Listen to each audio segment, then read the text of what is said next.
Welcome to Smart Women Talk. This is your host, Katana Abbott. I'm a midlife millionaire coach and a certified financial planner, and I search the world for smart women and a few good men, including best-selling authors and thought leaders who are on that leading edge. So join us for conversations on money, business, health, and inspiration, so you can live with more purpose, passion, and prosperity. Hi, everyone. This is Katana, and I want to welcome you to Smart Women Talk. Today, I'm speaking with Maddy Dychtwald. She is an award-winning author, keynote speaker, and thought leader in the aging, longevity, and new retirement industry. She's been doing this a long time. We'll talk about that in a little bit, but we are here to talk about her new book, Ageless Aging, A Woman's Guide to Increasing Healthspan, Brainspan, and Lifespan. So we're going to be sharing some tips about how to create a holistic action plan to thrive in your second or even third act, the impact that fitness, food, sleep, and hormones have for living longer, and the body's role in this recipe for longevity. Maddy, you are one of our wonderful returning guests, and I'm so excited to have you back here today. Thank you, Katana. It's so great to be here. I love talking to you. And it's fun to do this on a book launch. It is. It is. I feel like I'm with good friends. And I was going to say an old friend, but I don't want to give them wrong impression here. But I think we're both thriving as we age. Okay. I started in 1987 in the financial services industry. I was 29. And I started working with women because I had been helping my grandmother, my mom, my stepfather, and my great aunt. And so that automatically got me in with this passion about women and aging and longevity around their money. But now I'm 65. And so it is over 35 years that I've been doing this work. It's gone by so fast. So now I'm at that third act, and we both are. So tell me a little bit about yourself. I've been on this beat basically for close to 40 years. Ken and I decided to start this company, Age Wave, literally at our kitchen table. And when we started, it was the two of us, and we decided that we wanted to change influencers. At the time, there was no social media. When we thought of influencers, we thought of corporate influencers who were obsessed with youth, obsessed with young people, thought anyone over 50 was over the hill. And we wanted to change their minds. We wanted to let them know that not only are there more older people, but there are different kinds of older people than they might have thought. They're more vibrant, more energetic, more purposeful, and they're not necessarily brand loyal. So you better reach out to them. And that was our message. We felt like we were the Johnny Appleseeds of aging, going around planting seeds of a new kind of aging. And you know what? It worked. It was just really super cool to see that all these corporations like Procter and Gamble and Merrill Lynch and big companies, that they could be influenced to think differently about that 50 plus population. And now, isn't it the hottest demographic? It should be if it's not. It's certainly the fastest growing. And of course, we know that not only do we live longer than ever before in the history of the world, it's the women who are living longer than the men. And we're outliving men by about 6 years, which is great news. But there is a dark side to this great news. And that is, while women live longer than men, our health span, or how many healthy years we have, is less than men's, even when you correct for longevity. So we're spending, on average, the last 14 years of our lives in cascading poor health. And that's not good news. We need to change that. Oh my gosh. Today, the full retirement age is 67. It's only gone up a little bit, but life expectancy is into the 80s. Yeah. And women on average live to about 81. Men only live to about 77. Wow. So it's a little bit different, but that's just the reality. And that's why I really do believe that it's us women, we hold the power to really influence the way people think about their own aging and the aging of other people as well. And it's time that we took control and changed the image of aging once and for all and made people realize that we've spent millions and millions, hundreds of millions of years trying to create older adults. Now that we're doing it, we're complaining about the older adults. That doesn't make any sense. No, wait, who's complaining about the older adult? If you read the popular media, there's a lot of memes out there that are very negative about older adults. Let me tell you something that's pretty interesting. If you ask people, and we have done so in studies, are you afraid of aging? Are you worried about aging? Honestly, what's so fascinating is that older adults are very happy. They're not concerned about their aging in a negative way at all. It's younger people who are really scared about aging. They don't feel like they have enough role models of what's great aging. We have some in the media. We have Michelle Obama just turned 60. Oprah Winfrey, 70. We saw Martha Stewart on the cover of Sports Illustrated at 81. Now, whatever you think about Martha Stewart and that kind of being on the cover and having your photoshopped image there, it's a pretty brave thing to be doing. It's a pretty cool thing to be doing in so many ways. And Martha Stewart, I think, is a great example because she's not just a big movie star or celebrity. She's been a tastemaker. She was a model when she was younger. And she was even in prison for a little while. This woman has lived a full life. And that's one of the beauties of living a long life. You get to continuously reinvent yourself. Yeah, so this idea of reinvention, let's talk about it in this idea of the ageless living and taking better care of our health and learning how our whole mind, body, spirit, but how that ties into this idea of having a very meaningful and purposeful life. That's right. Okay, so we at AgeWave have done studies because we believe that purpose is part of this holistic recipe, and that's what I talk about in Ageless Aging. And when I say holistic recipe, I think that when you go out into the world, you'll see there's books on sleep or nutrition or exercise or stress management.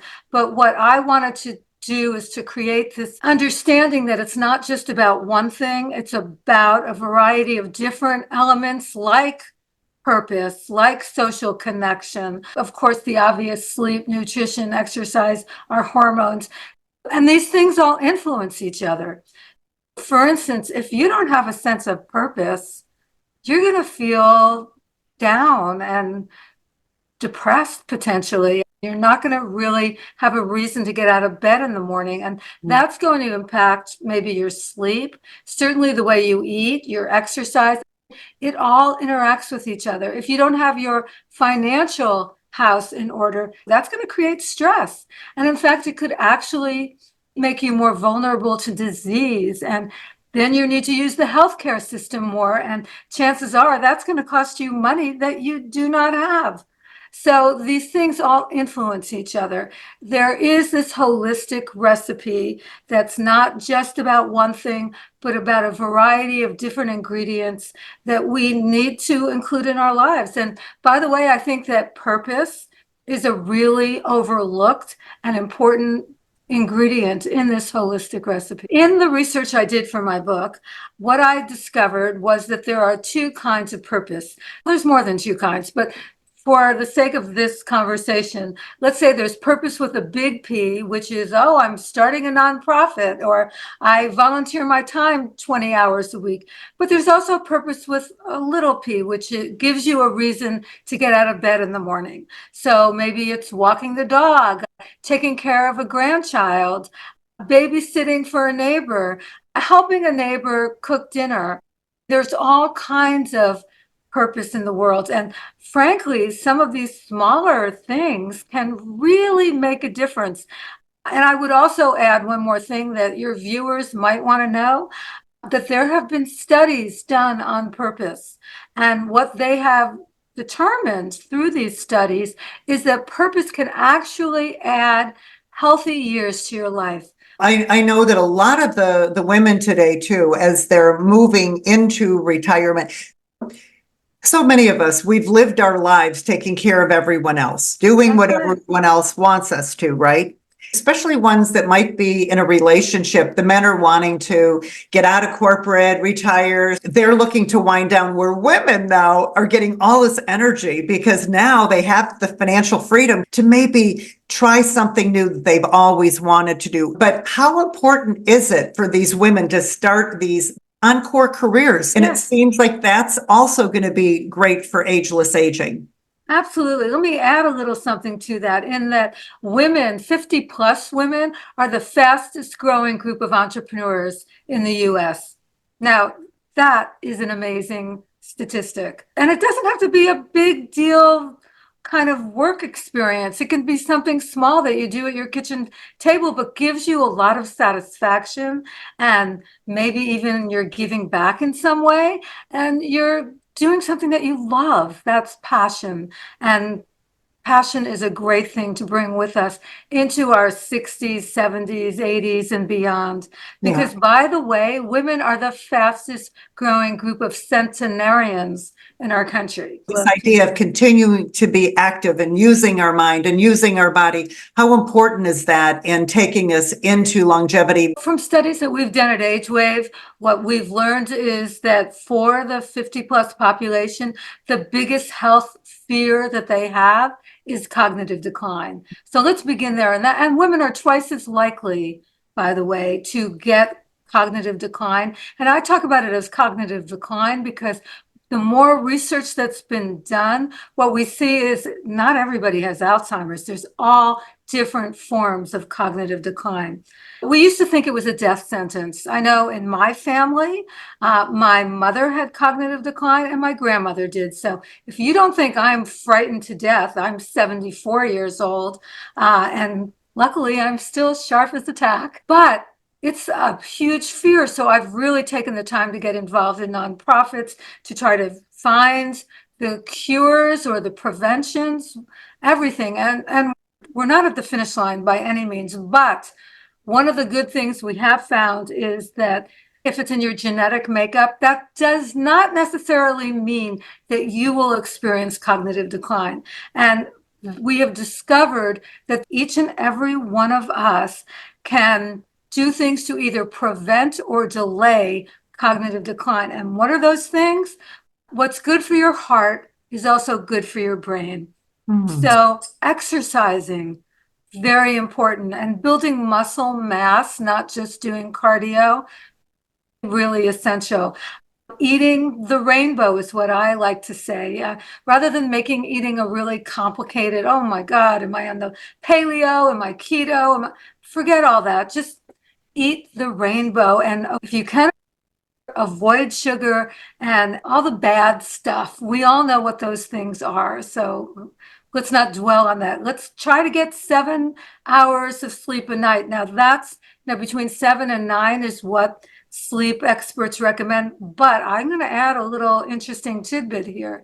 None of the studies done on sleep have involved anyone over the age of 65. So we don't really know what the needs are. Maybe it's less for older adults, maybe it's more, but sleep so that you wake up in the morning feeling rested. That's what I like to say. Those are some of the basics, but positive purpose is a big part of it. In one of the studies we've done at AgeWave, what we found when we asked people, what's the one thing you'd like to do to have a sense of purpose? The number one thing, adopt a pet. So there you go. That's like perfect.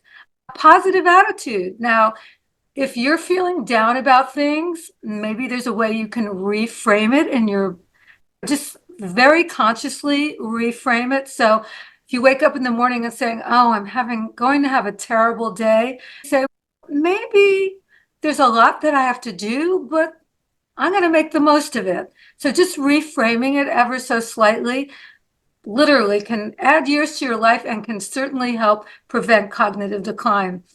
Social connection, that is becoming a huge issue. And I just saw a study this morning that showed that Americans are spending more time than ever isolated. That's not good news. We need to change that. And by the way, it's worse for young people.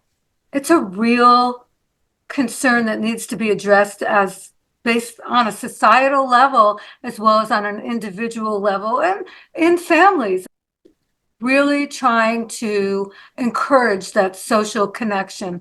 I sometimes find myself, look, on Zoom all day, and then I don't want to be face to face with other people, but I force myself to go out and see my friends and family, and I feel so much better when I do. So give us an idea of what you do to get started today with getting this new lifestyle of ageless living going. And then I'd also like you to share when they get the book, because it's just coming out now, what can they do right now? And then how can they take that to another level with the book? Some of the things that I do.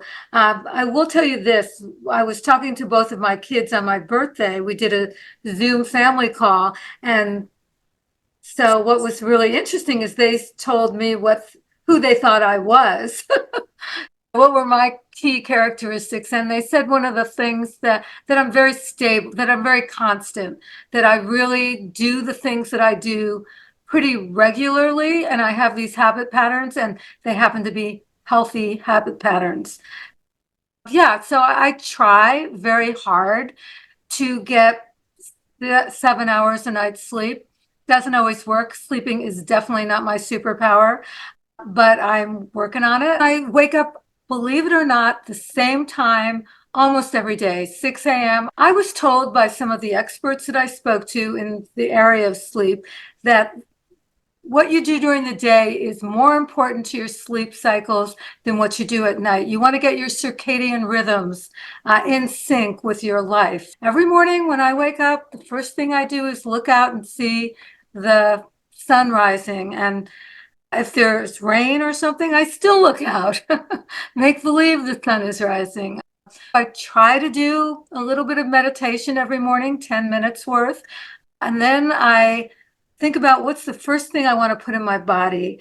And so every other day I do warm water with lemon. And it's a very simple recipe. I feel like you have to think about what is that first thing you put in your body to make your microbiome happy and keep your juices flowing. So that's something that I really try to do. I don't drink coffee. I love coffee, but it does not love me. And I try to follow a regimen where I'm eating breakfast 12 to 14 hours after my last meal. And I try to have dinner, by the way, at least 3 hours before the time I go to sleep. Now, this is what Walter Longo, the man who invented intermittent fasting, came up with. And by the way, he says, and this is something that I say in my book that's maybe news to a lot of people, and that is that he thinks that breakfast is the most important meal. He just thinks you need to have at least 12 to 14 hours between that and the last time you ate. So I do breathing exercises every day, some in the morning to wake me up. And before I go to sleep, my husband and I do breathing exercises. And honestly, it's been like magic for me. I mean, I literally fall asleep 30 seconds after I finish those breathing exercises. I work out every day. Every day I do at least something that's workout related. Can't help myself. And I eat an anti-inflammatory diet. No gluten, no dairy, as little sugar as possible. And generally once a week I'll have a glass of wine, but just once a week. And it doesn't always make me feel great the next day. So I'm moving further and further away from it. I love the idea of the anti-inflammatory diet. I think that's brilliant, and more people are learning about it. So do you go into more detail in all of these things? Yeah, I do. I also, in the very first chapter of the book, I talk about accelerants and de-accelerants, things that you could be doing, like it's a checklist, basically, things that are going to make you live better longer, things that you should not be doing. They're going to really impact your health span. And you don't want to take years off your health span. It's a horrible recipe for success. I want to thank you for being here today. And before we finish up the show, I'd like to end this with the smart women tip. Is there anything that we haven't covered that you want to make sure that our listeners know? We talked about cognitive decline, and there seems to be speculation that there's a real connection between the hygiene in our mouths and how the bacteria can travel up to our brains and can actually create cognitive decline. So I encourage really good dental hygiene. And what does that look like? You know those little tongue cleaner things? They cost a couple bucks. I would suggest everyone to get one. And after brushing your teeth, to clean your tongue. And I don't want to gross people out, but you're going to see some goopy stuff coming off your tongue, and you're going to be really happy that's not bacteria that's moving up to your brain, crossing through the blood-brain barrier. In fact, there's some research going on right now, and this is way down the line, but a potential cure for some people with cognitive decline that has to do with this whole idea of bacteria traveling up to your brain. Amazing. People can order your book, Ageless Aging. They can order that, where they normally get their books, but I also want to have them go to your website. So to go to agewave.com and get acquainted with you folks, and also get on your mailing list, because there's so much great information. Thank you. Thank you, Katana. This was great. Oh, and I'm thrilled you're here again. So good luck with the book launch. Thank you. Good. Everyone, thanks so much for being here on Smart Women Talk. If you want to get on our list, I want you to go to joinsmartwomen.com so you won't miss a thing. You'll be invited to the Academy. You'll know who the guests are. When you watch the shows or listen to them on the podcast, be sure to subscribe to the show and to share it. That really helps us. So thanks. And until the next show, go out and live with more purpose, passion, and prosperity. Smart Women Talk is brought to you by Smart Women's Empowerment, a 501c3 nonprofit project of United Charitable. Music by Bill Lucas from his album When It Rains. Available on Apple Music and Spotify. Catch us wherever you listen to your favorite podcast, and be sure to join our free community at joinsmartwomen.com to access all our free Smart Women resources.